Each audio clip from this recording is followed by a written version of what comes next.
मेरी ज़िंदगी में एक ही रिश्ता बड़ा ख़ास है, जिससे मुझे बड़ी उम्मीदें और आस है। कुछ पल के लिए तो हर कोई मेरा है, एक मेरे महादेव ही हैं, जो हर पल मेरे साथ हैं।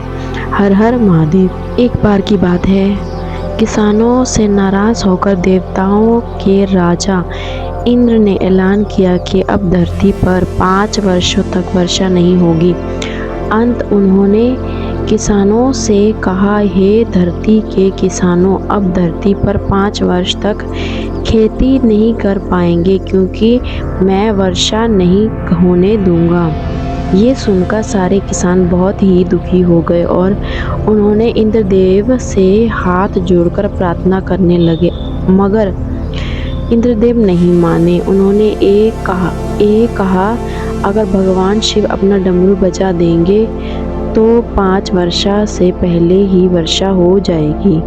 किसानों को उपाय बताने के बाद इंद्रदेव ने भगवान शिव के पास भी एक सूचना भिजवाया कि उन्हें आगाह कर दिया कि वह 5 वर्षा तक अपना डमरू ना बजाएं और किसान कितना भी प्रेरित प्रार्थना करे उनकी ना सुने।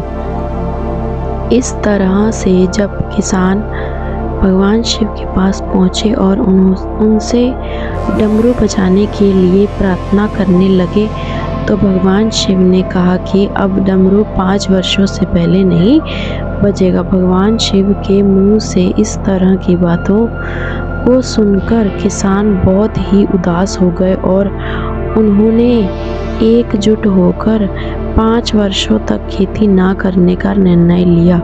उन्होंने किसानों से दीनू नाम का एक किसान था, जिसने अपनी खेती को वाना करना नहीं छोड़ा। वह रोज़ अपने खेत जुताई करता, उसमें बीज बोता और अपने खेतों में काम करता रहता। दीनू को खेत में काम करते हुए देख गांव के सारे किसान उसका मजाक उड़ाने लगे। कुछ महीनों बाद दीनू से गांव के लोगों ने उसके परिश्रम का कारण पूछा। जब तुमको पता है कि 5 वर्षों तक वर्षा नहीं होने वाली है, तो अपना समय और बल क्यों किस खेत में नष्ट कर रहे हो? तब दीनू ने बड़े ही शांत स्वभाव से कहा, मेरे भाइयों, मुझे भी पता है कि 5 वर्षों तक वर्षा नहीं होने वाली है, लेकिन मैं ये काम अपने रोज़ के अभ्यास के लिए कर रहा हूँ। अगर मैं 5 वर्षों तक खेत में काम नहीं करूँगा तो मैं खेती करना भूल जाऊँगा। मेरे शरीर थोड़े ही समय बाद थक जाने लगेगा।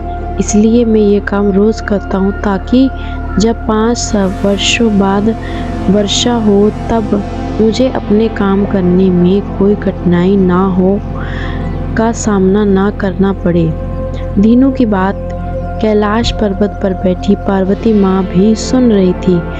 उसकी बातें सुनने के बाद उन्होंने भगवान शिव से कहा, अगर आप भी 5 वर्षों तक डमरू नहीं बजाओगे तो हो सकता है आप भी डमरू बजा ना भूल जाएं।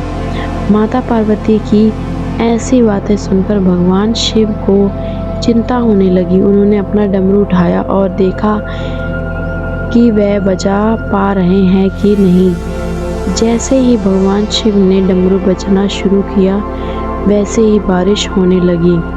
दीनू, जो अपने खेतों में रोज़ काम कर रहा था, उसने खेत में खूब फसल उग आई। बाकी किसानों के पास पछताने के अलावा कुछ भी नहीं बचा था।